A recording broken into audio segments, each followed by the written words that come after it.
Here we have the original right and left front grill pieces. The actual grill is here. Here we have the right hood side, left hood side, the center hood. And here we have the cab, the N Crew. This here cab on the rotisserie is for Rainbow Ranger, the factory bucket seat truck that's totally loaded. And it's miscellaneous parts that we have ready. A lot of parts are blasted, but a long way to go. Hopefully the sound is okay. Now I have a new camera. Update on the 1966 N700 CrewCab. I have pulled the cab and removed a few cross members for better access for blasting. So now I have it blasted well beyond the box.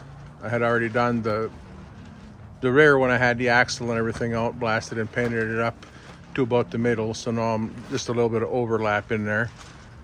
And here you can see we have a VIN number on the frame down there in a couple places.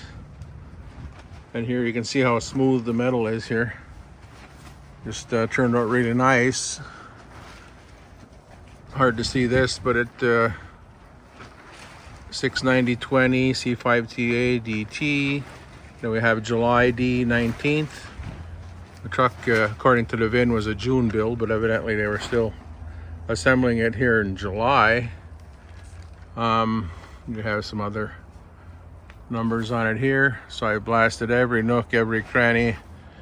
It's got probably 2,000 pounds of sand, but I was real fussy not to leave any specks of anything. Lots of holes depending on which engine, which transmission, which running boards, which cab. It all makes a difference. So here we are on the inside the frame here. So I'm basically going about a foot or two behind this cross member for now.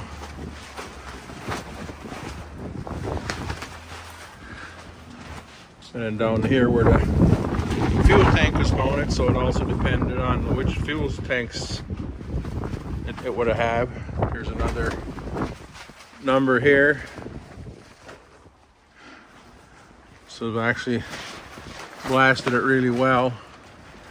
This here was done for the conversion to be as a high rail truck.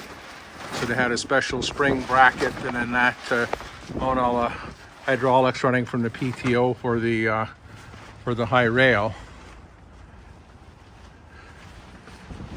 This goes to show how nice this frame really is. I mean, it's just really smooth. So put a little bit of epoxy, PPG epoxy on it, and I'll do the black on top of it. Bottom side of the 66 N700 CrewCab. You can see all the factory seams, etc. It looks just absolutely fantastic on the bottom side. Spent a couple days scraping all of the sound deadener, rust proofing, sealer, everything out of it.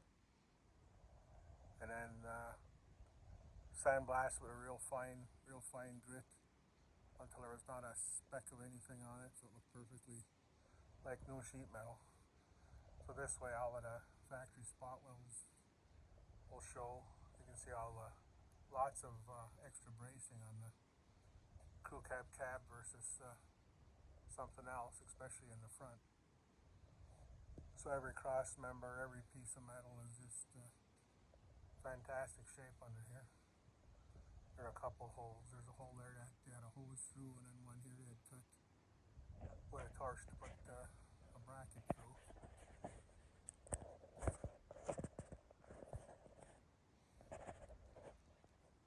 There we have just pristine sheet metal.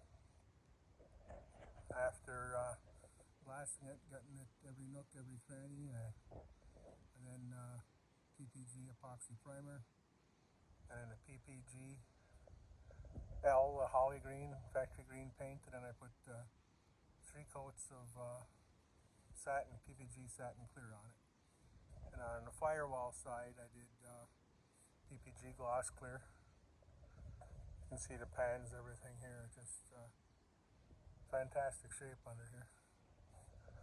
So it should pretty much look as good as it did after it rolled off the assembly.